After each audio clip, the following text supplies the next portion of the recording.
Okay, so we just had a quick breakout room one-on-one where the exercise, at least for the second half of it, was to design the perfect bug out bag.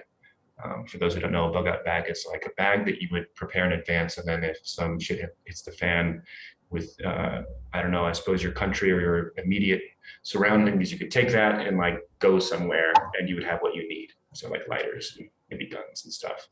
Um, one thing we noticed is that even the idea of a bug out bag um, already carries a lot of assumptions about the type of collapse that you're dealing with.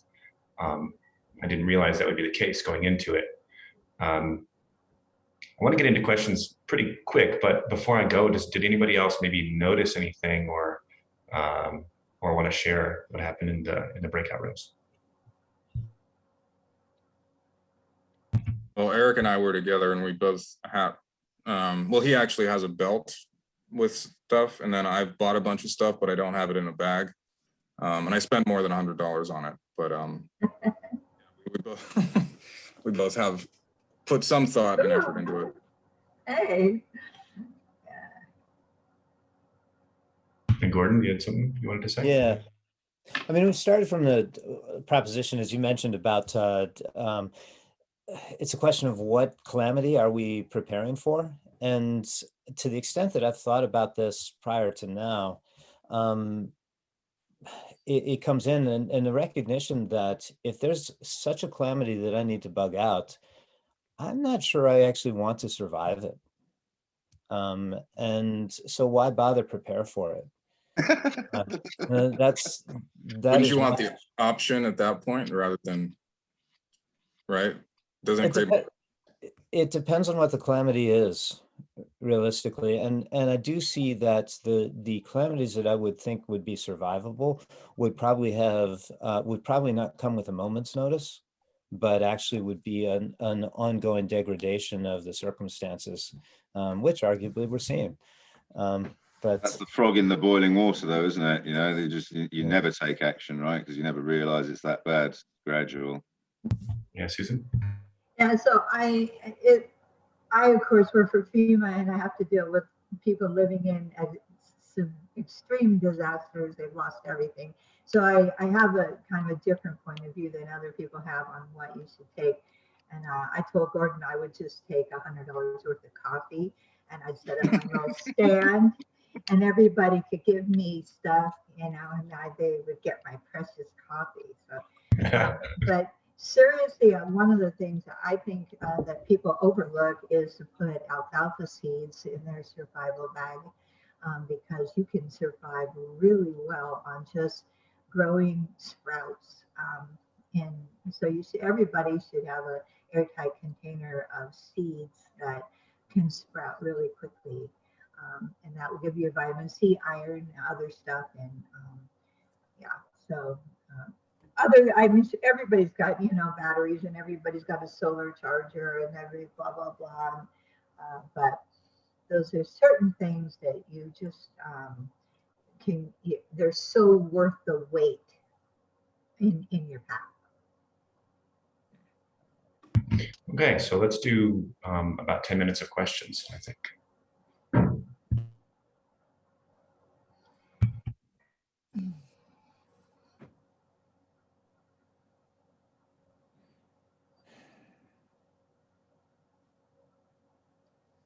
What scales of collapse are so implausible it's not even worth preparing for? What is gray goo?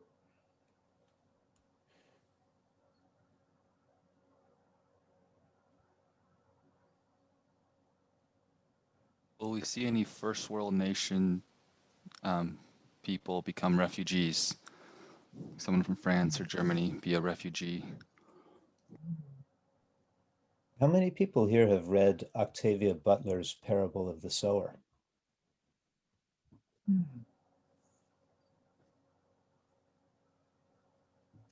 If there is a technological collapse, do you think there will be an appetite to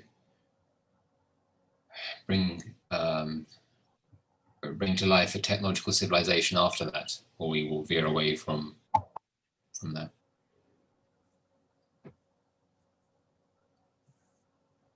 What is the most plausible way that technology could collapse?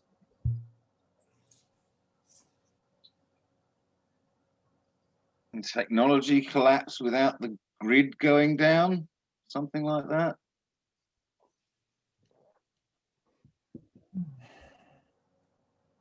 What percentage of the world's population would die as a result of all computers failing, mysteriously failing? What percentage would die if there was no internet?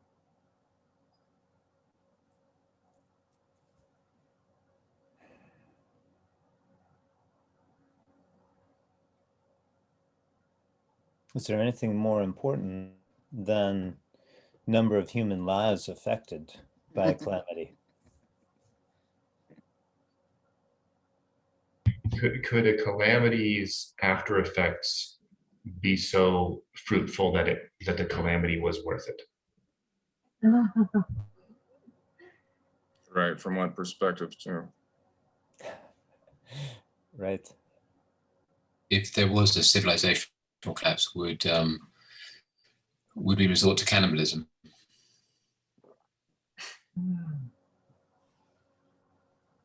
And would we try to justify it if we did? What methods would we use to do so?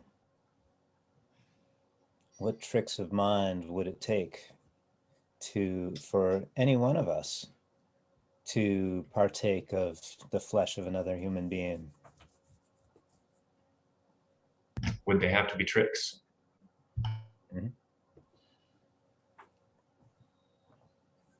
How long would there have to be tricks before it became normalized?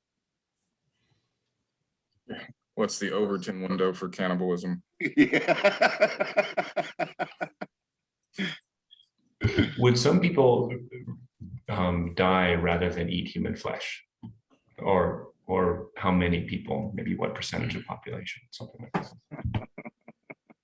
Did you ever know if you would be a cannibal unless the moment happened? Right. Can you even know in advance? How many Would people here we have die read- from eating each other? Sorry. Go on. Ew. Would you How many- prefer to eat a vaccinated or an unvaccinated? It's funny. I How many prefer people? my How many humans people grass-fed. here have? How many people here have read *The Vampire Armand* by Anne Rice, which gets vividly illustrates the topic in a metaphorical way?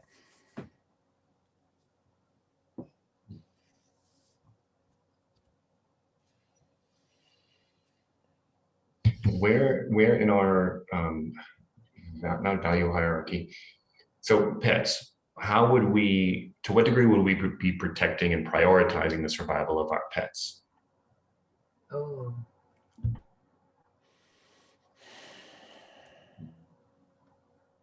And when do we start eating the cat food and the dog food?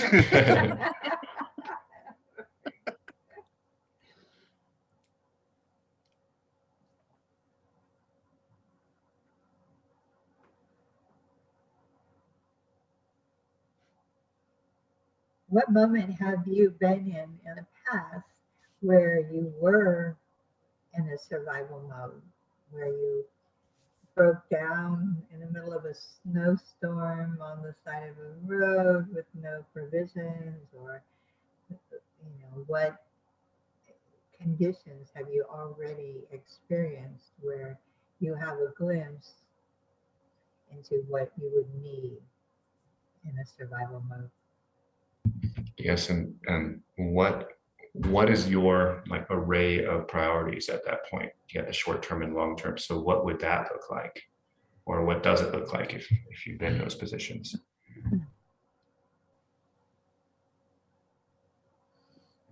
What is Tim thinking?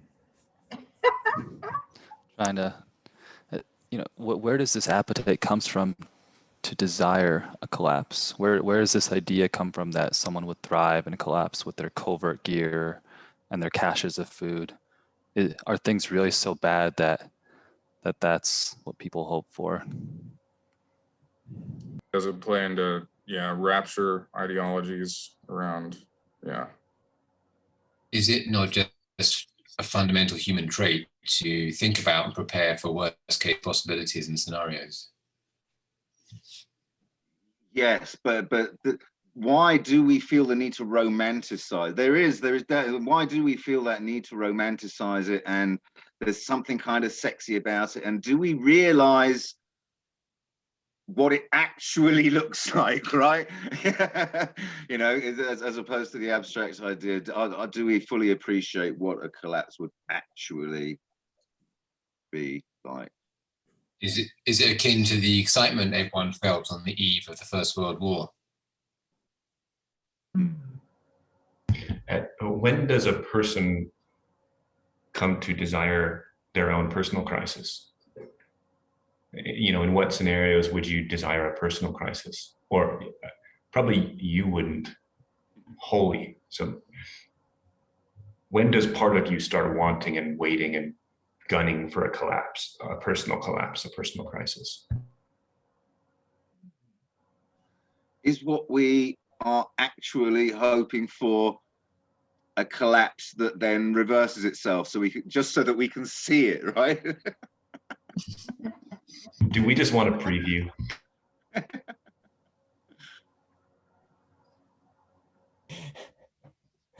Did we get it? Can we choose between multiple trailers to decide which movie we want to watch?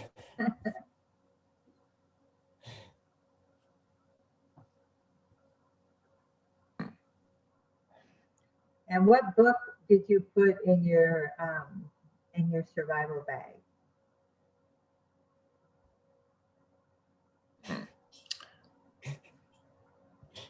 Do we Can I need take my do we Kindle? need books to survive? Well, isn't it great that we have Kindles now, so we can take 1,000 books with us? Until the battery runs out or until electricity is no longer.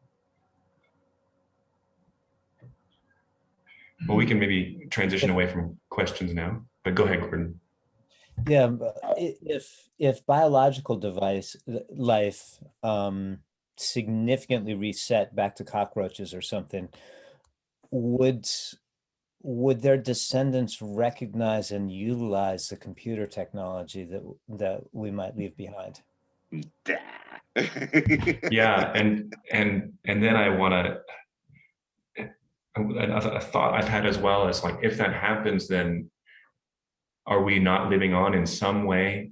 Especially if our books stick around and our history and our myths and what we've thought, including some sort of history of the collapse, you know, then even if the biological humans are all gone, and in 1,000 years there's, you know, the primates or the dolphins or the dogs or whoever is the first candidate. It's also fun to think about which would be the first candidate, right? But when they start really absorbing and understanding it, isn't that kind of a life after death for humanity? Wouldn't it be? How many people have read Ender's Game? No, didn't read it. I saw the movie. But I think if we're talking back to cockroaches, the time scale needed for intelligence on par with humanity would be so long that there would be no trace. Yeah. And totally different pathways would be taken, right? I mean, it's a, you know, there's no reason at all to suppose that, you know, storytelling monkeys will emerge next time around, right? Absolutely no reason to suppose that. There was something else. Hang on, just 1 second. Oh, bollocks! No, it's gone. It's gone. So I want to respond to what you said, Eric, and also want to say I really love the line of thought of do we hope for catastrophe, and what part of it is it that's hoping for catastrophe? I think that's a fascinating thing to explore. But I did want to just address your points, Eric, that and Josh. You know, 600 million years of evolution since sea slugs to everything that we see now, right? Or since, you know, less than sea slugs. Not all that much time in a geological sense. If we reset to cockroaches and computers, things could go pretty quickly, actually, from a geological perspective. Still tens of millions of years though, right? Yeah, I don't know. 500,000 for, the human species, maybe less, but who knows? I mean, if they have a starting point already. Yeah. Right. And what the cockroaches and what? Because it's not like the cockroaches really locks in whatever else. Yeah. But also, I think another point that maybe connects those in an interesting way is, all the trash that we've accumulated. Like, it's not just the computers we leave behind; it's also the trash, and it's also the chemicals. And I have this hunch that somehow it's almost like there's a richer variety of stuff out there. Like here's something I thought about. How many sealed water bottles have we thrown away that are still sealed in plastic that's not going to biodegrade for years? And maybe there will evolve something that just kind of inhabits that and crawls around and uses those as its bodies. Because every life form needs a nice boundary, right? And there's all this plastic, which is a totally new material. Is similar, I think, to how at one point we had algae, we had photosynthesis, and then suddenly we had way more oxygen, which was poisonous to almost everything around at that time. But now we have life that actually sort of can, I think the idea is that it can live at a higher level because there's oxygen. And so maybe all the trash we've left around would sort of leave these interesting stepping stones of complexity. And maybe it wouldn't take very long for something to step into our place and use roads, there's still some roads around, or use the electric wiring system. I mean, there's a lot of stuff out there that would last some amount of time. I get my perspective on this is a little bit colored by some things I've seen regarding ancient artifacts. Like it's actually really plastics, wires, roads. The timescales for evolution that would need to happen are like I was saying, just too long. They'd all biodegrade and just basically vanish. We can't even. Like even with things like the Sphinx, which some people think is a lot older than the sort of standard that it's whatever, several thousand. They think it's more like, 20-something thousand based on the rain. So these kind of things made out of stone are the most likely to survive long periods, like the pyramids, the Sphinx, things like that. But what we build, most of our infrastructure and everything would just be biodegraded to nothing. Yeah, just picking up on, this is what I wanted to say before, and thanks, Josh, you've created a really nice link to it. But I'm reading Fingerprints of the Gods at the moment, Graham Hancock's book. And I'm only not even a quarter of the way into it yet, but already, there's overwhelming evidence, right, that there were very advanced civilizations around on the earth, like tens of thousands of years ago, 50, 60,000 years ago, whatever, all of which were completely eradicated, right? Like all trace gone, except for the odd thing, which is, these odd little lines of evidence, which he's exploring in the book. But I think the notion that plastics and wires and so on are going to survive, if for no other reason, mycelium, it only takes them a few thousand years to figure out how to break down anything, right? It took them millions of years actually to figure out how to break down lignin, but I can't believe that plastic is going to present the same sort of challenge that lignin is going to present to them. And so, sooner or later, mycelium will figure out how to break all this shit down and it's gone forever. So yeah, I think I'm with Josh that the evolutionary time and the biodegrading time are just totally different scales.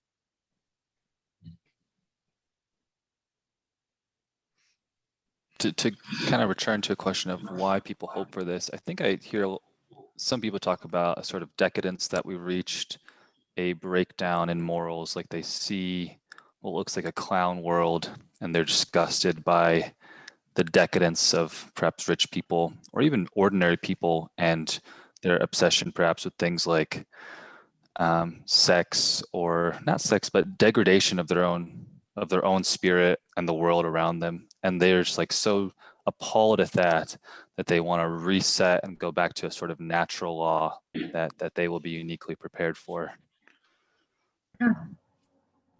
It's another rapture ideology, I suppose. The sinning world must be punished and thrown back into oblivion. Yeah, sorry, Magnus. I wonder if there's a sort of people might say they want collapse, but actually what they're wanting is to return to something more authentic way of living, more in line with our evolutionary past. And maybe an understanding actually that we human beings, we need struggle and adversity to grow and become. And it's very hard to sort of voluntarily pull that lever, because it's going to be difficult for a lot of people, but we also know intrinsically that's what it is to become alive. So in a system of a collapse, there is the opportunity to maybe come alive and more communitas and all sorts of potentially positive things. But maybe to consciously wish it is not ethical, but to desire the end result is understandable. So it's just to reflect, so it's not about collapse, it's about transformation. This is what we're actually seeking, is transformation, not collapse. Yeah. I think so, and I almost want to generalize sort of part of what you're saying there, Magnus. It's like, if you have anyone who sees some evil in the world, a decadence, to use Tim's term, and you would want to be freed from it, you might start to sort of okay, this is where we are, and what I want is to be freed of that. And you might fill in the gaps and say, well, that would require a collapse of that system, and then that would then cause you to sort of desire and long for it and dream of it, and then maybe prepare and start burying food in Alaska. Yeah. Gordon, did you want to jump in? Because I've got something otherwise, but I think you had a hand up as well. It was going in a slightly different direction, so take it away, Eric. Well, I'm reminded of something I heard Daniel saying in an interview recently, and it really, really landed with me. And Daniel I think Schmachtenberger. Daniel Schmachtenberger, and I think it maybe ties all this together. And he finished by saying it is super, super, super common for people to do this. And so what he was talking about was unresolved trauma, and what people do is they project their unresolved trauma out into the world, and they try and fix the world, right, rather than fixing themselves. And so, maybe this craving for collapse is actually a projection of what Tim was talking about, right? This decadence and that we know that we've lost our spirit, and that we know that we're not what we should be, and all of that kind of thing. But rather than deal with it in ourselves, we project it out onto the world. The whole world's fucked. It would be better off if it collapsed. Yeah. So that is kind of in line actually with what I was thinking, which is it's a question of whether it's a craving for transformation or a craving for reintegration, which may be the same thing in some circumstances. But I'm increasingly seeing the world through an Ian McGilchrist lens of, Master and His Emissary, and the isolation and separation of a left hemisphere dominated view of the world requires a transformation, and yet the left hemisphere will seek out heroes and visualize itself as the singular hero, and often a transformative agent as well. So it's sucked into rapture ideologies. Yeah, I just want to add a bit to that, or sort of highlight what you said, specifically about if we have a left hemisphere dominated world that's asking for collapse in some sense. And just psychologically, if you're locked into any frame of view, I think part of one of the things that Ian McGilchrist says in his book is that new insights tend to happen in the form of your right hemisphere essentially kind of accumulates evidence to shatter the left hemisphere structure. And then that's where you have a breakthrough and you build something else back up. And so, yeah, indeed, if we're in a societal version of a left hemisphere dominated frame of conceptualizing the world, then we might start to, at a societal level, start to feel some premonitions that things are not so right. And then maybe we would experience a collapse. Although maybe in the end, we could look back and say, oh, that wasn't really existentially threatening, though it felt like it at the time. I suppose that would be a happy ending to even if there's some truth to the need for collapse, the happy ending would be that okay, well, actually, not too many people died. We're kind of better off now, and really, it was more of a nightmare than a apocalypse, bad trip or something. Okay, I'll end there.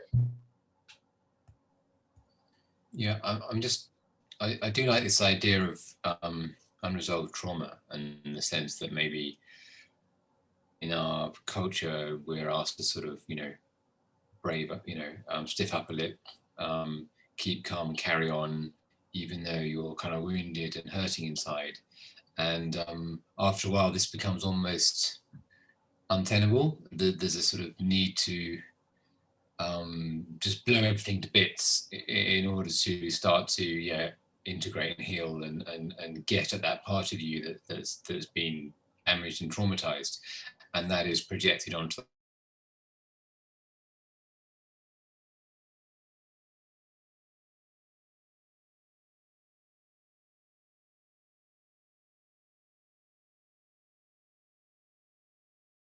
On the off chance I'm still recording this, I don't know what to say. We'll be back shortly, I suppose. Collapse. This is a preview collapse. That's right. Oh, Lordy.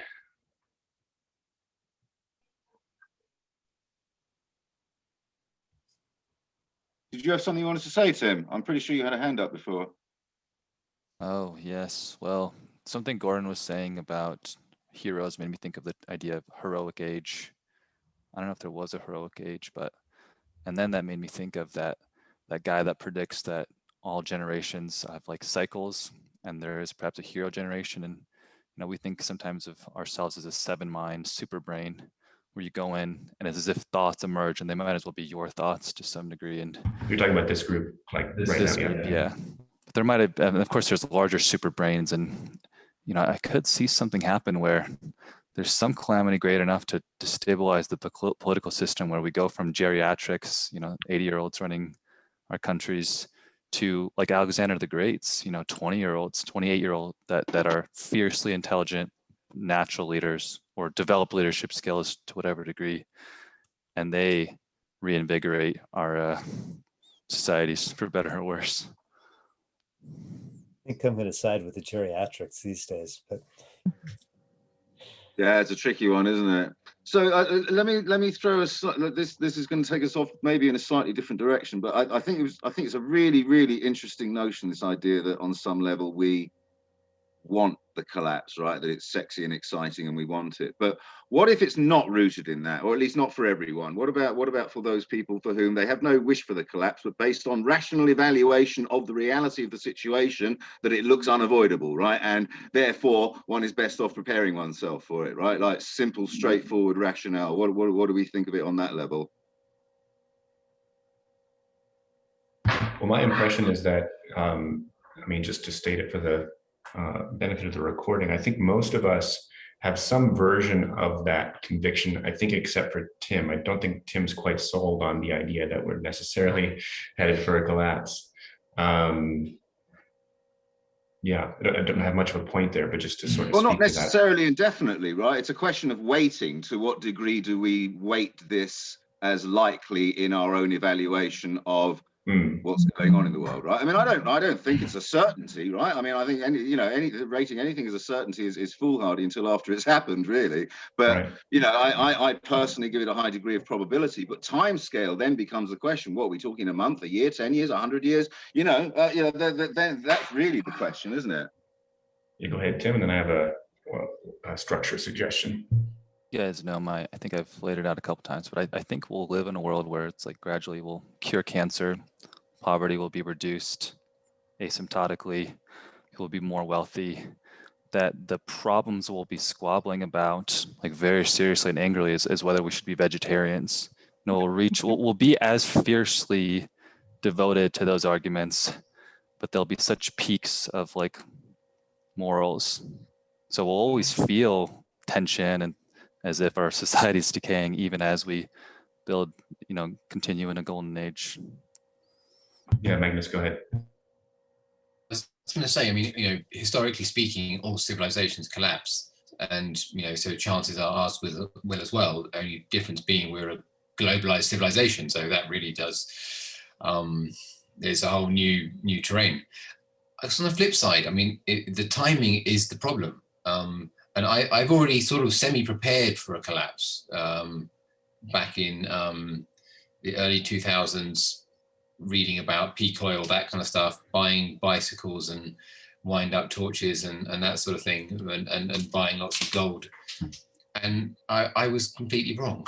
You know, it looked for a while like the trend was going that way, but absolutely completely wrong. In terms of the timing, and that's I think that's a really hard thing. Is yeah, it might look really likely that there's going to be a collapse, but with this sort of global system, timing it, I can't do it.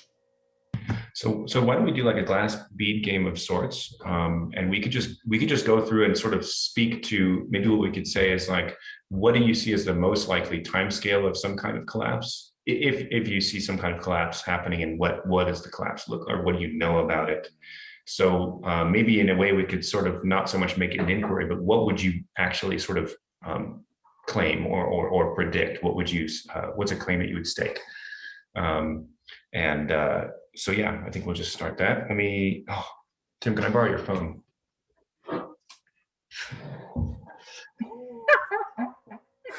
We just reached through the internet, is what happened. Wouldn't it be so fucking cool if you could do that? Oh, like man. if I could pass the joint across to you, kind of thing. Yeah, Wouldn't yeah. that be awesome? I think it'd be great if you could just live in there and Someone could make cake for the group every week. You know what I mean? Yeah. Alrighty, so I'll go on. I think actually my screen order is probably not everyone else's screen order because we had that disconnect. I see me, Magnus, Gordon, Susan, Josh, Eric, Tim. What do you guys? Is that at all similar to what you guys see? You, Magnus, Gordon, Josh, Eric, Tim.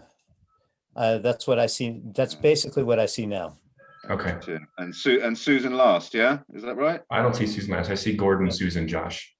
Oh, Gordon, Susan, Josh. Okay, Yes, sorry. yeah, sorry. My bad. Okay, got it. So Logan, Magnus, Gordon, Susan, Josh, me, Tim. Yeah. Okay.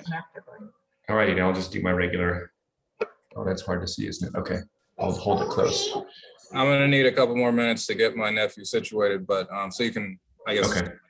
For a couple rounds. All right. Okay, cool. Alrighty, so I'll go ahead and start then. So I would say, just to start with the time scale, I want to say for an hour. Oh lordy, that's a long last bead game. Let me try that a little differently. This is going to be a 7-hour Zoom call now. Okay, let's try it again. Okay, speaking of time scales, right? I would put the time scale, I would say, oh man, I'm all blue now. Okay. I want to say that 20 to 50 years, what we'll see is a significant fall in traditional power structures and authority. I don't see food chain collapse as likely. I don't actually think you would need a bug out bag, except maybe to escape a particular jurisdiction. I think worldwide we're going to do fine in terms of material survivability, but I do think we'll see a big collapse in meaning and a big collapse in certainty. And I think that the people who will survive are those that can deal with uncertainty and think on their feet. And I also think that it'll be a good asset to have networks rather than trusted sources. Get your networks, get your community. I suppose that's a summary of how I see these things. Okay, Magnus. So I don't know, I'm just sort of exploring this as an idea, but perhaps there will be a collapse of what it means to be human as we understand it. And I'm just thinking if trends continue in this direction, I can imagine more and more people becoming incredibly sort of self-obsessed, living at a very sort of shallow level of what it is to be a human being, and almost becoming like automaton, just kind of going through the motions of things, but not really feeling truly alive or what it is to be a human being, and perhaps becoming more and more fearful and scared, and sort of trying to live within very narrow parameters and rules. and really, yeah, losing all sense of autonomy. Maybe in about 30 years.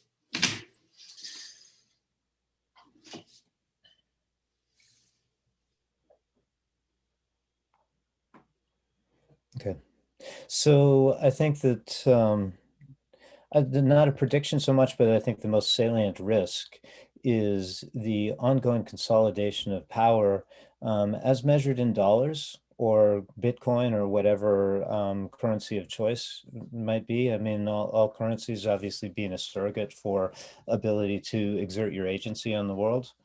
And I see an ongoing consolidation of that by game A players, people who are simply trying to maximize their personal benefit. That technology is empowering greater and greater degrees of reach and ways to harvest, to harvest from broader populations, and that trend will continue. Anonymous organizations probably support that, and that's a risk we need to worry about.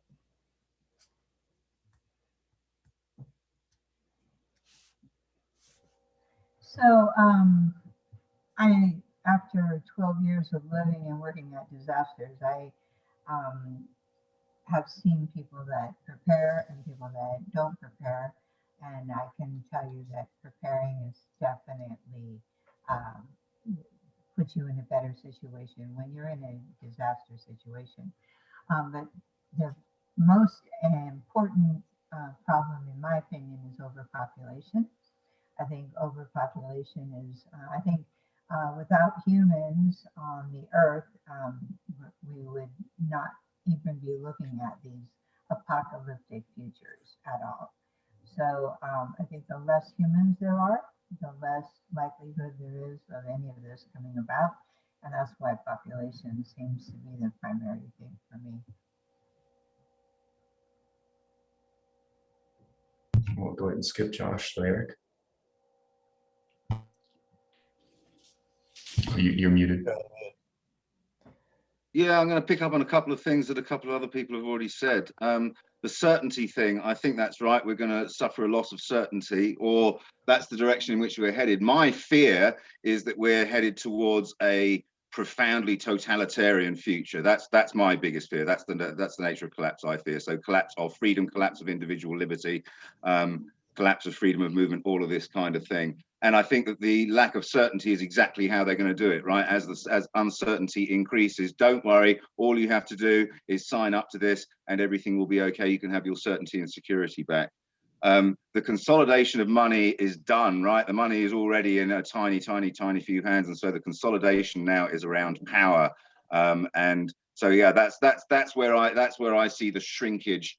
The population thing, yes, maybe we are overpopulated. Maybe that will be the first move of the new totalitarian state is to embark on a genocide and reduce the population.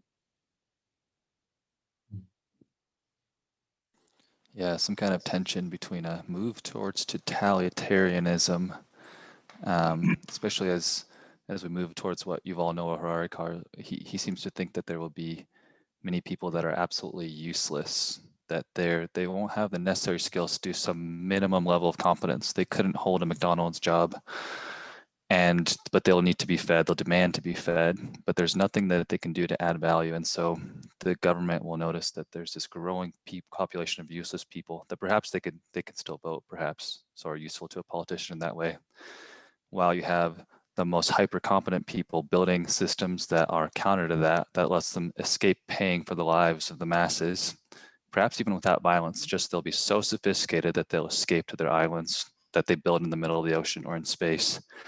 And some kind of collapse, the tension between the burgeoning need of the crowd versus the hyper competent people that escape and don't pay the billions of taxes.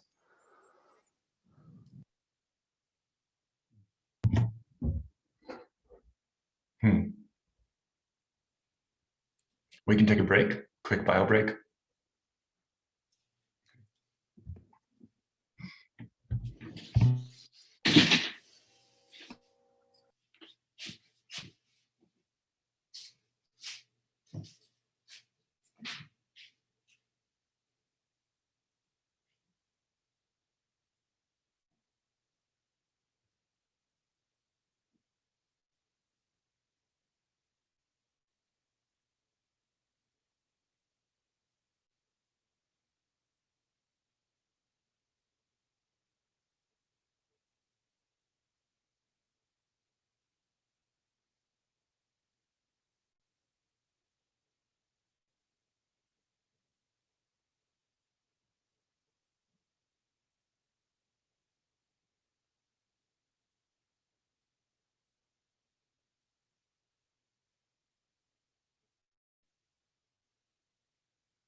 Have a look at the blueberries I got today. Look at this, man.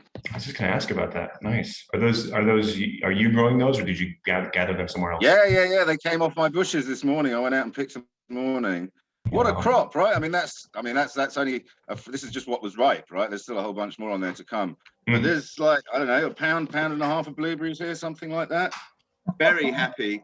These are the third year I've had the bushes in, and this is the first year I've had an appreciable amount of blueberries. The first year the birds got them all. The second year I didn't water them enough. It was a really hot, dry summer last year, and they didn't produce much fruit. But this year, bumper crop. Very exciting. I love blueberries. Eric's gonna do well in collapse. Unless it's some weird biodiversity collapse, I suppose, and all the crops are failing. Well, this is dystopian. part of what the what's it called? The trails, the chemtrails. That's what chemtrails is about, right? Oh, These yeah. heavy metals in the soil to fuck up the crop, so that only GM crops will grow in the dead soil.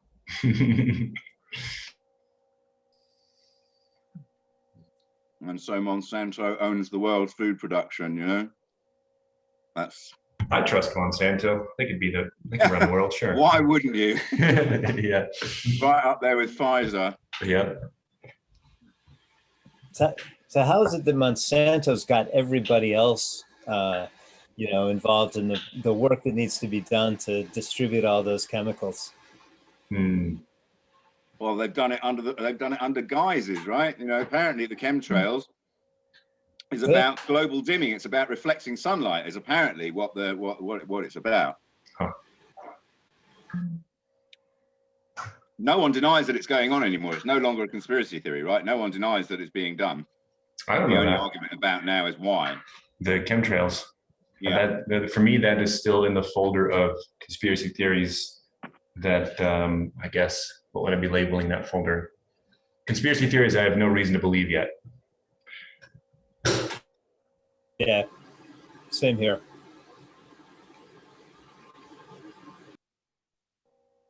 And there are other conspiracies which I've thought about and don't believe, like the moon, like the faking of the moon landing. I was like, no, I'm pretty sure that one's just wrong, actually.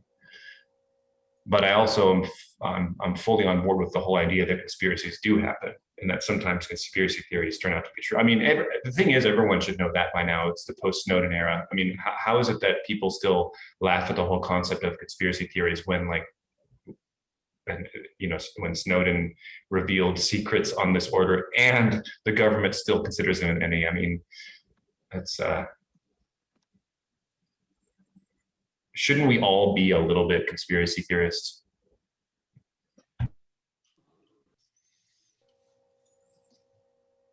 Well, there is no question that we get lied to by government and media on a regular basis, right? And so when you know for a fact that they lie to you regularly, then it calls into question every single thing that they say, right? And so it's really no surprise. It's really no surprise. Right.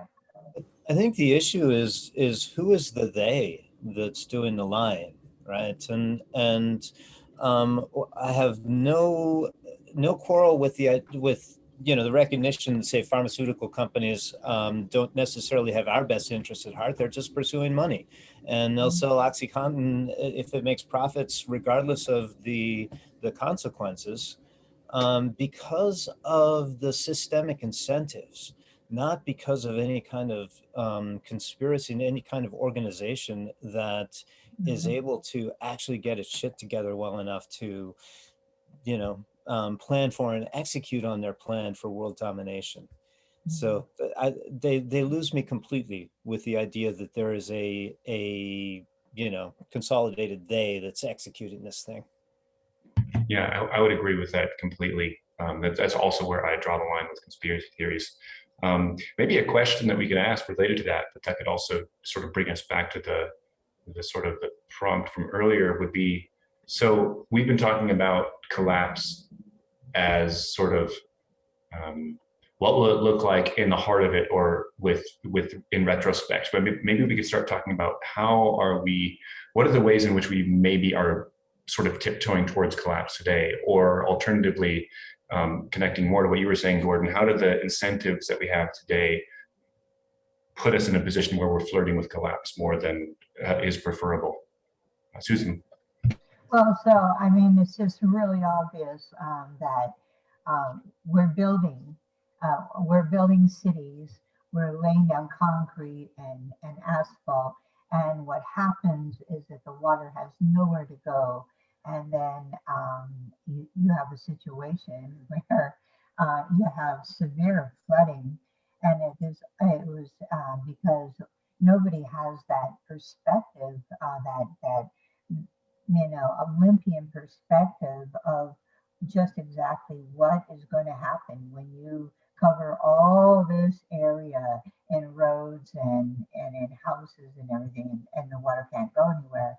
So, I mean, that's what I'm seeing all the time. And then the second thing I keep seeing is that we're having huge flooding problems all on the south coast of the United States, where it appears that land is sinking or else the ocean is rising. And so we have to keep on trying, like they're proposing a 20-foot wall on the Miami beach, right?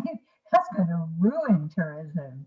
And that's just going to absolutely, that's idiotic. The people might as well get up and move, because everything that you held valuable there is going to be destroyed by putting up this 20-foot wall. So I think that the lack of design is the number one threat to moving forward with a human culture. That's interesting you say lack of design, because well, I can't really disagree with what you're saying, and yet it opposes another sort of conviction that I hold quite strongly, where I think the key would be more decentralization and less centralized control. So when you say design, it kind of collides with that for me. I don't know if you or others maybe have thoughts on that. Well, I'll reply real quickly that if you put in, Paulo Soleri created designs for civilization where you can put all of New York City, I think, on 200 acres. By going up and by just carefully designing the center thing is the sewer area and waste, and then out there's industrial, and out of that it becomes businesses, and then the very outer ring of this gigantic building is just amazing view apartments. And he got really into very fine detail of it. So it's a really exciting. He has a practice one he did in Arizona that people can visit on a real small scale, but he did it. So when you talk about decentralizing, I think that can turn into like urban sprawl. You don't want that.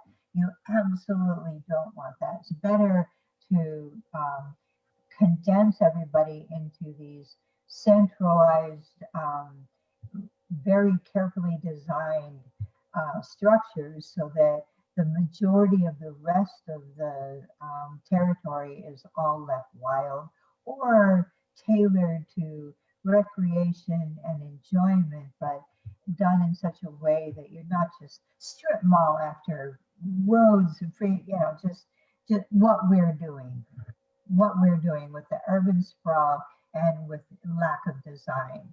And capitalism really destroys design, because you have so many individuals doing their idea and expressing their freedom in the commercial world, but then it doesn't hook into everybody else's. So there's no coherence, and there's no brilliant collaboration like they might have had building the Great Pyramids, or some huge long-term vision that everybody can get behind. I just don't see that happening.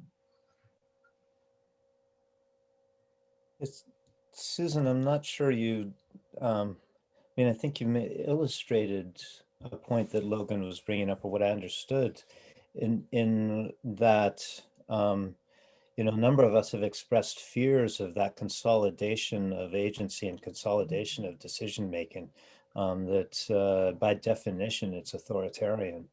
And so the problem, one way of articulating the problem that we've got is how to increased coordination without and optimization maybe, or rationalization of a planning process or an evolutionary process without undermining individual agency, right? Susan, I heard you say that the problem with capitalism is it has too many individual people pursuing their own ends, and and the incentive structures are such that we end up with these externalities. I personally am fearful that those incentive structures are built into the nature of reality in a certain sense. That it's it's a fact of existence, and evolution is evolution evolves. I'm going to launch into something I talked about at length last week, so I won't go there right now. But yeah, I am in full agreement that the problem we're facing is how to have decentralized coordination without coercion of individuals. And I'm glad to put it out there and frame that as the problem and see what kind of answers we come up with. I'm stumped myself. Goodness. So I'm sort of seeing, like, just as an example, right, this lack of decentralized, diverse approach to solutions, and then sort of seeing what works and going towards that. So let's just say, right, in the next couple of years, over 95% of the entire Earth's population is being vaccinated against COVID with some sort of vaccine, and then we find out that it's made all men sterile, and most women and children being born have birth defects, and suddenly you basically have almost this no one being born in the world. And of course it's a nightmare because you've got these elderly people, no one's stimulating the economy, and it just becomes this such a nightmare that everyone, like in the Middle Ages, just gives all their property and everything to the totalitarian elite to look after them. And we end up in a completely different world where we're completely depopulated in about 30, 40 years. And you have this sort of elite overlords and kind of neo-feudal underclass of people. Right. And if I could highlight what I think your point is there, it's that that would be an example of a more homogenous, like a perfectly designed and planned society might sort of enforce vaccines. And then yet we might find out later that oh shit, we are once again disconnected. Hello. You should be eating those red fruits and come back. Yeah. No, it's too much. It's messy. It is pretty messy. Well, I didn't know this department did this. Notice it when I was working. yeah, me neither. Probably didn't happen though. Just We're back. Where exactly was I going there? Oh, Yeah, it's too bad. Magnus had some good points. Oh yeah, yeah. I think, and I think he was in agreement. But I'm sorry, Magnus. I should let you say what you said. But I was in total agreement. It's just that the whole vaccination program is just so monolithic and homogenous, and clearly there's multiple ways you can affect or like help people that are suffering from COVID, right? And we know things like ivermectin and a whole bunch of antiviral drugs that seem to be very successful in sort of a lot of clinical trials, maybe not at the scale that the big pharmaceutical companies can afford, but still look really, really promising. But clearly they haven't been like favored because they're cheap and they can't be patented and make a lot of money from it. But it's the ability to try all these different things at a sort of decentralized level, which is the way nature works, and what works survives. But the sort of top-down approach, I mean, it's terrifying because if you get something wrong at a global scale, the potential to create an enormous problem is huge, and there's no. It's affected everybody. It's too late. There's not other populations that can try their own thing and see if that works. Oh, go ahead, Eric. Oh no, you go ahead if you're quick, because I've got a couple of things I want to say. So go ahead if you just want to respond to what Magnus was saying. No, that's fine. Go ahead.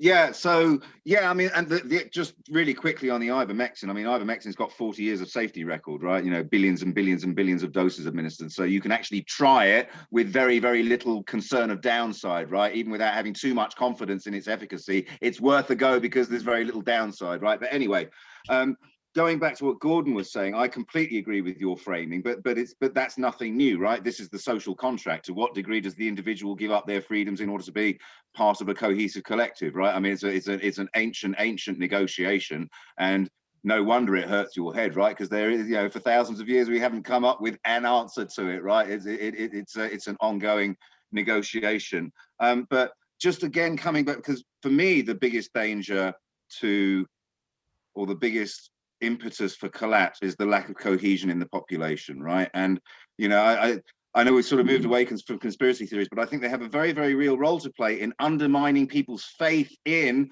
our ability to act collectively. You know, going back again to something that Daniel was saying, the really, really evil part of virtue signaling is that it stops you believing in virtue. If you see people signaling falsely virtue often enough, you stop believing in the reality of virtue itself. And it's the same thing with truth. If you're lied to often enough by institutions that you're supposed to be able to trust, you lose your ability. Do you know what I mean? You lose your faith in the existence of truthfulness at all, right? And that to me is the biggest danger of moving forward. We have no faith in anything. Where do you go? Where's your rock? Where can you plant your flag as I am certain of this? You know, here I can plant my flag and be safe. There's nothing. Well, I like part of what you said. I think you were saying this, correct me if I'm wrong, but I think part of your point there was maybe, well, anyway, the idea that is now in my head is that maybe a way in which a collapse would be good is that it undermines that faith. So, and when I think about the ways in which I long for a collapse, what I would like to see is for the faith and authority to collapse. I think that's healthy. I think that faith is unwarranted. So what I would like, even at perhaps some cost to humanity, not that I'm going to go push a button to do this if there is a button to push, but what I sort of do long for is a kind of a crisis where at the end of the crisis, we've learned some things. And one of those things would be, okay, we need to rethink our relationship to authority. That's, yeah, well, that would be a silver lining to me. I don't know to what degree you were saying that, Eric, but that's where I ended up anyway.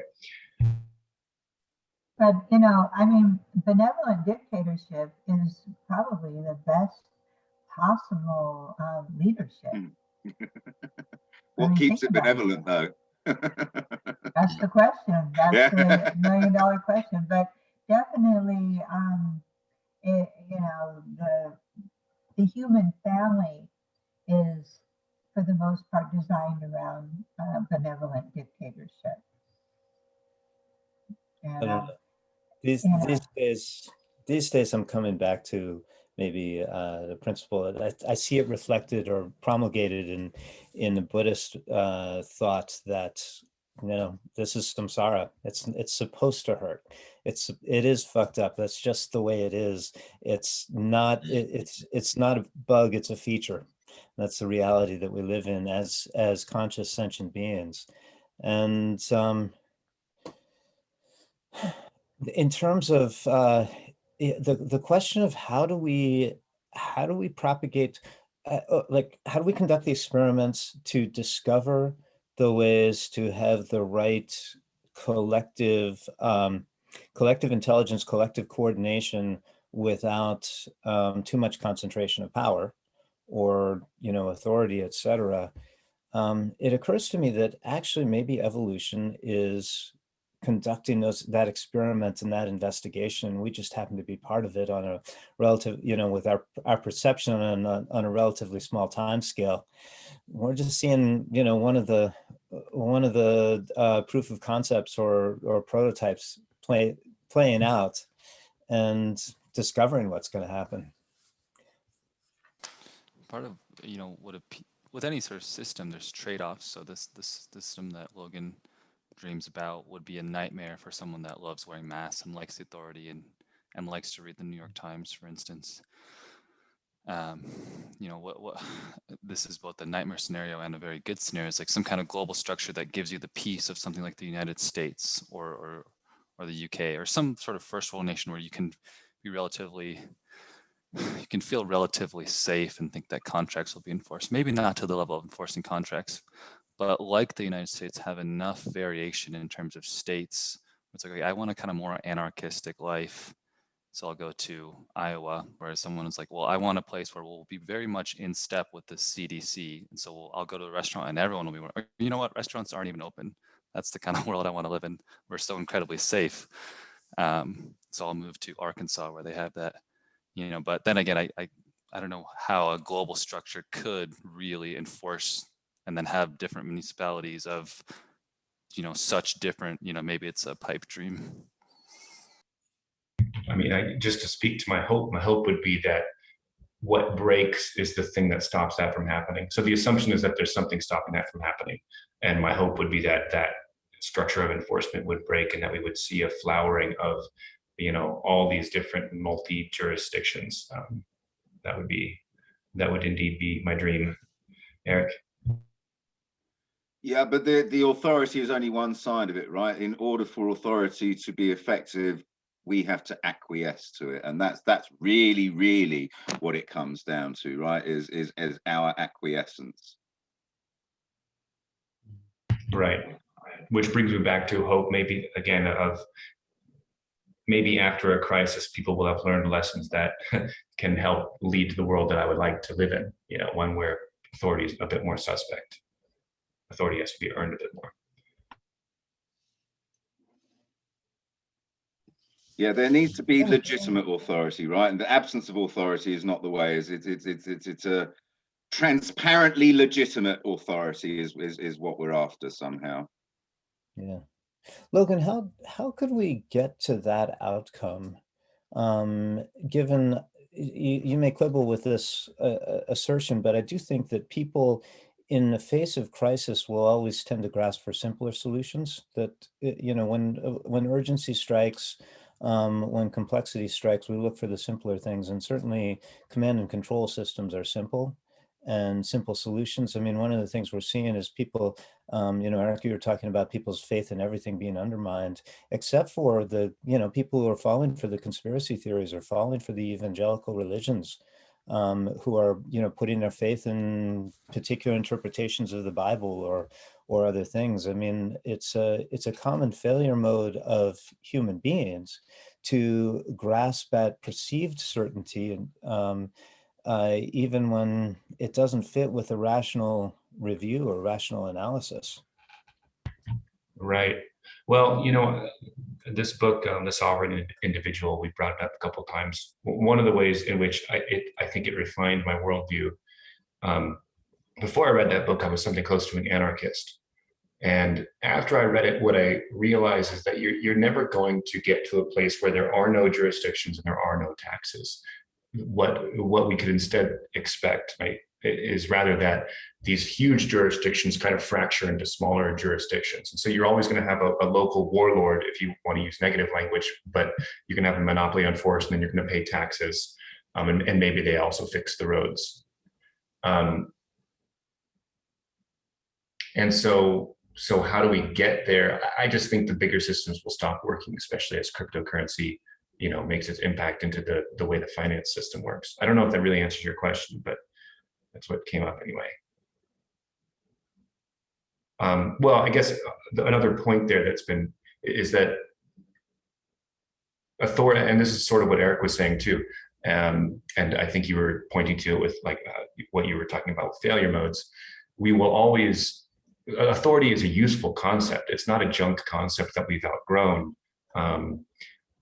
But I just think we need to be more suspicious of the really big authorities that are in control of, you know, the continents. So that, you know, the US, well, I guess there's Canada as well, but WHO, you know, these sorts of structures. I would like to live in a culture that realizes what I would say is the reality of the corruptibility of those power structures, which is not to say that authority can't be used. I mean, we can all, I'm sure we're all authorities on our different subjects. If I was going to go try to live off the land, I would talk to Eric. He would be the authority.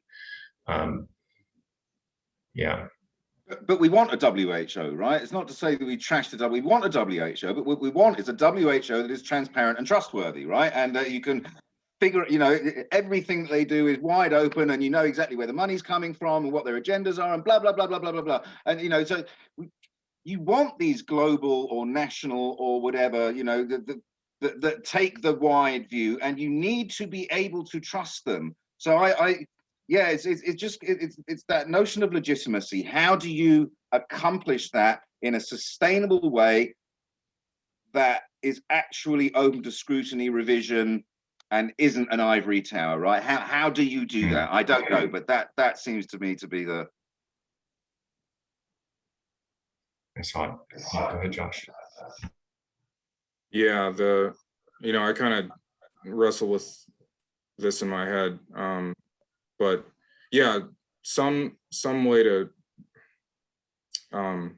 not centralize, but sort of centralize, gather. So what was coming to mind as Eric was speaking was like, yeah, you want sort of the whatever infrastructure to gather the data and everything. The problem with this, what we saw with COVID, was sort of simplistic, politicized, a tendency to focus on certain kinds of solutions rather than others. So if it was more emergent and actually took in information from different approaches, from yeah, sort of democratized it a bit, but still funneled it up into this central thing to well, yeah, it could work different ways, but it would basically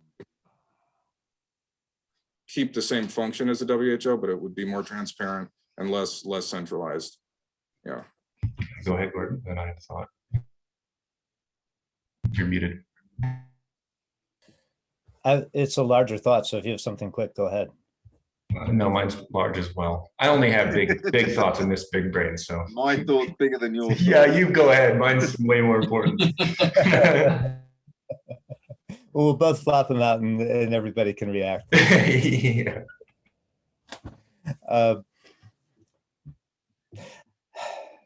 Pointing towards you know, a possible solution. One of the things that I see is, you know, we've talked about the incentive structures and the problems, and you know, the recognition that we live in a closed system, that it's not good to foul the nest, so to speak, or you know, that thinking holistically is actually necessary for at a certain point in an individual's evolution, or a you know, power structure's evolution on this small planet. We have to be thinking about the whole planet, because having grown to this size, but that takes a certain level of maturity, right?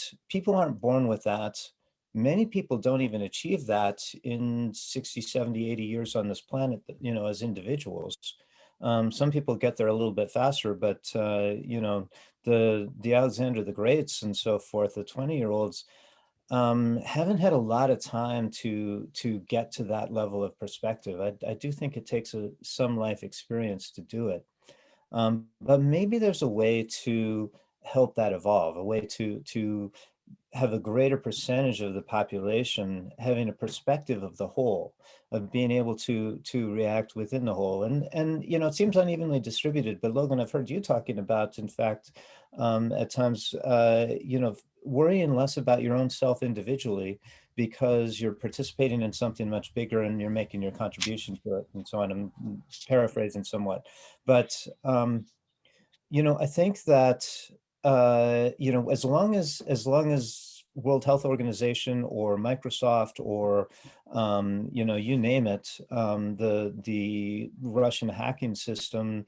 you know, preying off of ransomware collections and that kind of stuff, as long as individuals can see themselves as harvesting from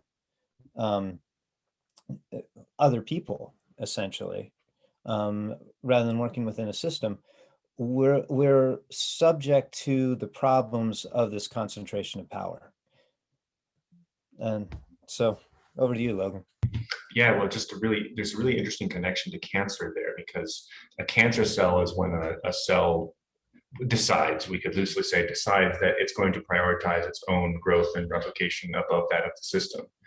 I think that's why cancer is so hard to deal with, is because the cell is not even wrong in a way.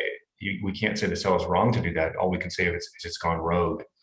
And so you could see a certain kind of, if I'm identifying too much with myself, and the way I look at the world is to say, I'm going to accumulate wealth and power for myself at any cost to everybody else. I'm a little bit like a cancer cell, and I would have the same effects on the system as a whole. And so it is interesting, and it seems like in some way it could be a solution to start identifying as the human species. If all of us were to walk around and feel like I am just this particular body of the human species, that does seem like that would maybe solve a lot of these game theoretical problems. At the same time, that it's just such a utopian wish that it's not like I can really go campaign for that. I suppose I could do it myself, and make that world better. And I do try to do that. I try to think in terms of how can I make an impact for humanity? And it even eases my fear of death to some degree. But that's not something that we can go campaign in the streets and change the world. But also, I'm not even convinced campaigning in the streets is really an effective strategy in any case. So yeah, I don't know where that leaves me, except that I do find myself with a growing faith that, in fact, we touched on it earlier, we want to go fix the world when really there's issues in ourselves, but then we project it on the world. So that, as well as what Gordon, you and I are now talking about, kind of they both point in the same direction, which is like, take care of your own stuff, look, sort of act locally. And I know I've been talking for a while. That sort of brings up a contradiction then, because you're like, as you said, we need to have a global consciousness and not fallow our own nest. At the same time, a key paradoxically seems to be not to worry about the world's problems and just worry about my own local development. And to me, that seems like a contradiction. So all I can really say about it is that it's one of those you just have to sit with. And I can't say one wins or the other wins, and maybe there'll be a synthesis moving forward. But yeah, I'll stop there. Yeah, there's the thought that came up there, and I completely agree, Logan, when I've engaged with that sort of line of thinking or questioning, like where to focus. And it always does come back to, where do we actually have agency? So for some people, because of their position or whatever, Gabor Mate, or, it's like, we want to see more people in the world doing that, taking responsibility,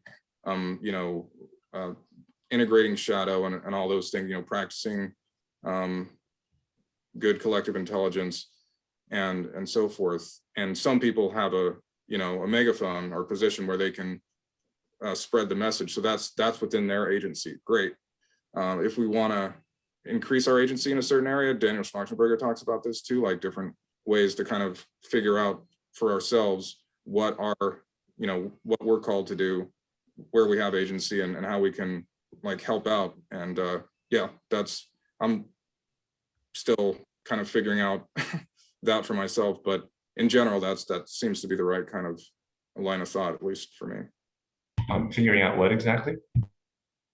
Like how I'm gonna help more people become, increase awareness of good ways of being to help the whole.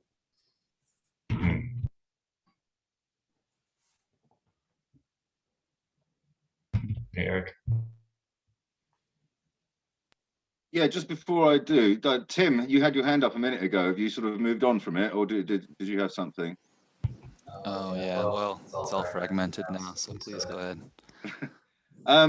Yeah, I just wanted to talk about this nest versus world dichotomy again, just carrying on with that.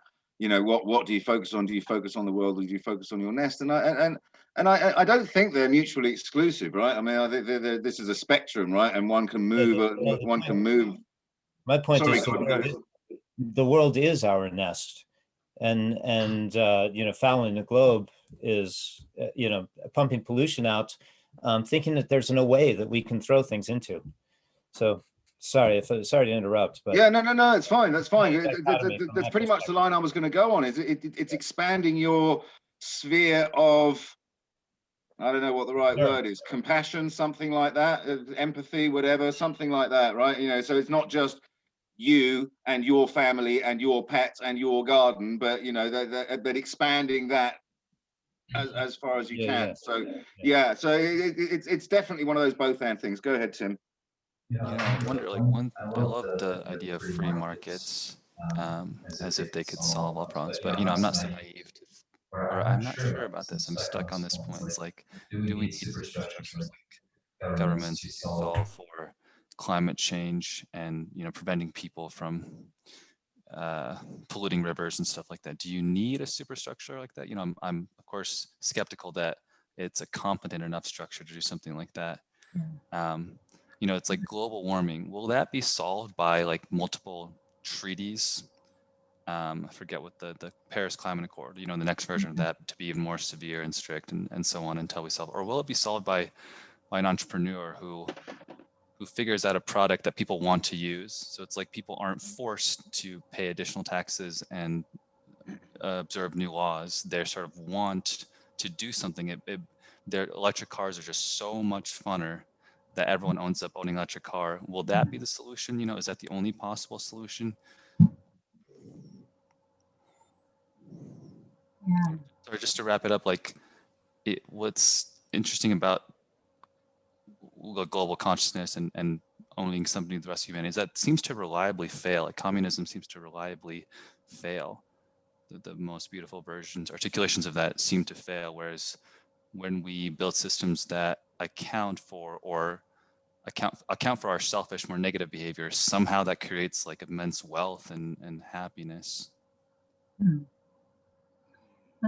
I think that we do have to kind of consider whether or not we do have free will, or whether that what we're seeing right now is this constant flux of the collective trying to, you know, bring it to a head and trying to shift around to try and incorporate, because we can't see one solution that works for every possible problem, but there might be some thing going on in the collective that not any one of us can understand, but it is moving towards that. So you can have this sense that just sitting here and doing my part by being conscientious is doing the maximum amount I can possibly do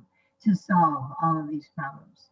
I know that sounds kind of Pollyanna in a way, but you know, I have to question whether or not there is free will, in the sense that all we have to do is have somebody figure it out. I don't think that's going to happen. I don't think anybody is going to figure it out, but I do think it will end up being figured out, and it will be done in such a way that sort of, I want to just say is kind of like, it draws from everything and in such a way that is very multidimensional and very dynamic. Yeah, so there's I guess what I'm saying is that there is a perspective here that you can take that isn't doom and gloom. It's like, oh yeah, we're working on it. We collectively are working on it. And you can also say that, believe it or not, what's going on right now is working amazingly well for humans. They have done some amazing shit. So, you know, it's now just trying to shift. And I think that everything I see on the internet and hear from people, everybody's doing their little, you know, section to add to that. Yeah, and if I could just sort of circle around some of what you said, it sounds like part of what you're saying is that it's entirely possible and maybe even likely, or we could have faith that the collective intelligence is figuring this out, even if from our sort of more tiny perspective, it's scary because we, as the single neuron in the collective brain, we don't actually see the progress necessarily. But that doesn't mean that it's not being figured out sort of around us and maybe through us. And then I think you also just made the point that right now at this moment, we're still doing all right. The collapse hasn't come quite yet. So yeah, I also take solace in that. And I think, if I can just be a good mimetic propagator, if I can tend my garden and talk to people and try to be honest, maybe that's enough. Maybe that's all, as you say, sort of all we can do. I don't need to be the big brain that actually conceives of the solution. I can maybe just be a faithful neuron and trust that the brain will emerge or take care of me, even if I don't understand how it's taking care of me. And that maybe touches on things like what's the word, synchronicities and things like that. Maybe could connect to that. Yeah, I like that a lot too. I mean, I'm just going to jump on it as well and just add a little thing to it that I mean, our language gets us into trouble here, right? We talk about figuring it out and solving it and this kind of thing, right? As though there is a problem which can be clearly defined and framed and a solution found to it, right? It's not like that. A final solution. I really like the idea of, no, it's a language issue. I'm not having a go at anyone. I'm just saying that these are the traps that our language, leads us into without us even realizing that we're doing it, So yeah, no, I really like what Susan said about that. We are actually on the case, right? This is us here now among tiny little pod. We are collectively on the case. I really like that. That's actually quite inspiring.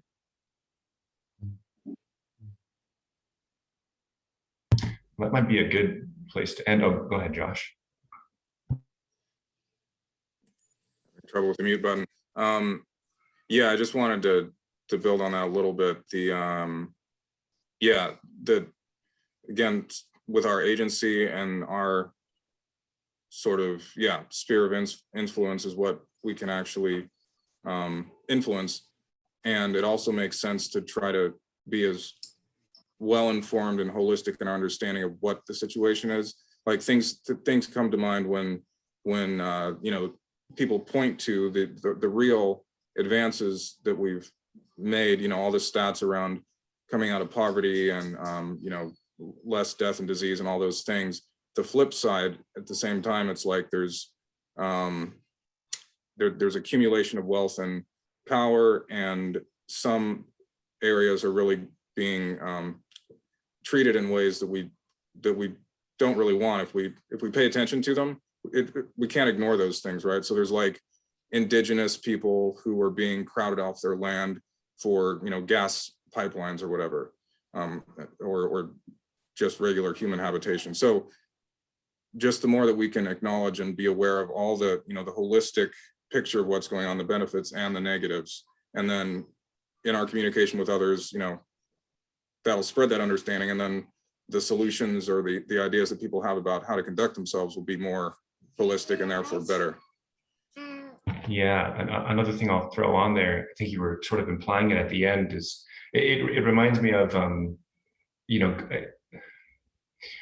great thinkers can hold contradictory views in their mind at once, or contradictory claims, and then from those two comes a synthesis. But you don't get to the synthesis by any way other than holding the two thoughts simultaneously. And so maybe part of what's going on at a societal level is we have very many conflicting, I mean, way more than a single human brain could hold in their head, a lot of conflicting sort of things. And maybe the best we can do is just to hold them collectively together and see how they kind of, what comes out of that.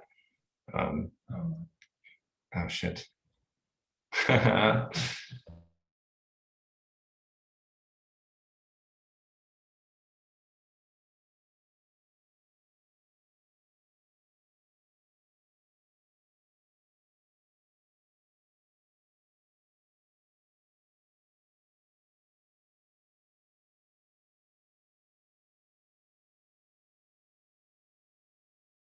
Gordon brought it up earlier on, right? Who is this they, right? Who is this they that we're talking about? And it's a really good question. And I think a lot of what appears to be, or could be interpreted as, rather, let's say, what could easily be interpreted as conspiracy is often not conspiracies at all. There's no one conspiring. This is just, you know, the incentive structures manifesting themselves, right? And I think there's a great deal to that. But I do also think that there, certainly in some instances, there is a they, sometimes a nebulous they that can't really be defined, sometimes a very definite they that do pull particular levers at particular moments in order to achieve particular ends. And having that conversation about where the line is between those two things and how the bad incentives in the system can be exploited by those who wish to pull the levers, right? That these are now features, not bugs, right? I think this is a really interesting conversation. I don't know how the rest of you feel about that, but I wouldn't mind tabling that for a future one. Yeah, I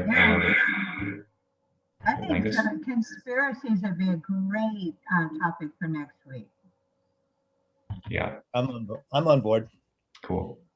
Magnus? Yeah, I was just going to say that yeah, I think it would be good, and I think it's really important to be, I think, careful with conspiracy theories, and it's definitely a continuum, right? And I found people like James Corbett to be on the more sort of, yeah, like totally conspiracy, but he's got quite coherent ideas about who the they are, and it's not one set, but more like a competing set of power groups, and it's complicated and nuanced, right? And then you do have the real crazies, and you can almost spot the emotionality in their thinking, and it's very obvious that it's really not really, maybe there's some sort of emotional truth to it, but it's not really founded in anything.